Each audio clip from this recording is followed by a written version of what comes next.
Hello, I'm Dr. Nil Schultz, and welcome to Derm TV. Today, I'm going to talk about the treatment of stretch marks.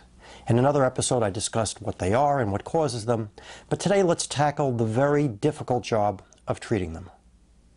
The most important thing I can tell you is that it's very important we be realistic and that we limit our expectations so we're not disappointed.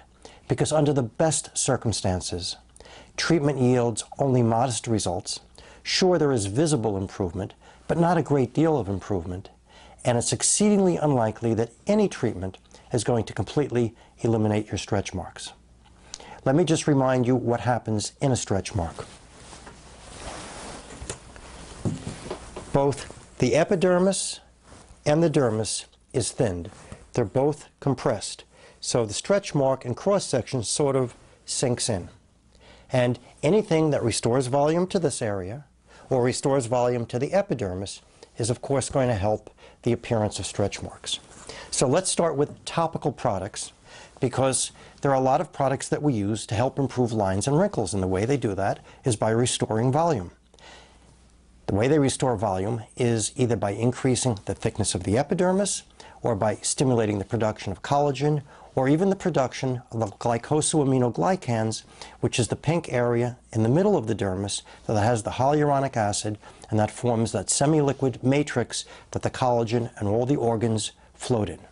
So the topical products we use to do that are retinoids, other exfoliants like glycolics, and sometimes we even use microdermabrasion, and we also use peptides. Now, all of these work through the process of stimulating some collagen production, some glycosaminoglycan production, which again has the hyaluronic, which binds the water and fills it up, and they also work by thickening the epidermis. But, of course, results are going to be modest, and side effects usually consist of occasional irritation, as with any exfoliants, in which case you need to just back off a little bit. If topical products like vitamin E and shea butter and cocoa butter are of any value in treating stretch marks, it's only in their improving the appearance of the surface, the very top of that thinned epidermis, but it's not going to do anything to increase volume. The next type of treatment concerns mechanical stimulation of the dermis, again to promote collagen and refilling of volume. So things like derma rollers may actually help. Last, and perhaps most important, is laser treatment of stretch marks. When we're talking about lasers here, we're talking only about non-ablative lasers. Those are the ones that don't break the surface of the skin, but they transmit heat and energy into the middle of the dermis to increase the volume of collagen and to stimulate collagen production and glycosaminoglycan production. An example of a laser like this is the Fraxel laser. Most importantly, occasionally we combine all three types of modalities: topical products, mechanical stimulation of the dermis, and lasers.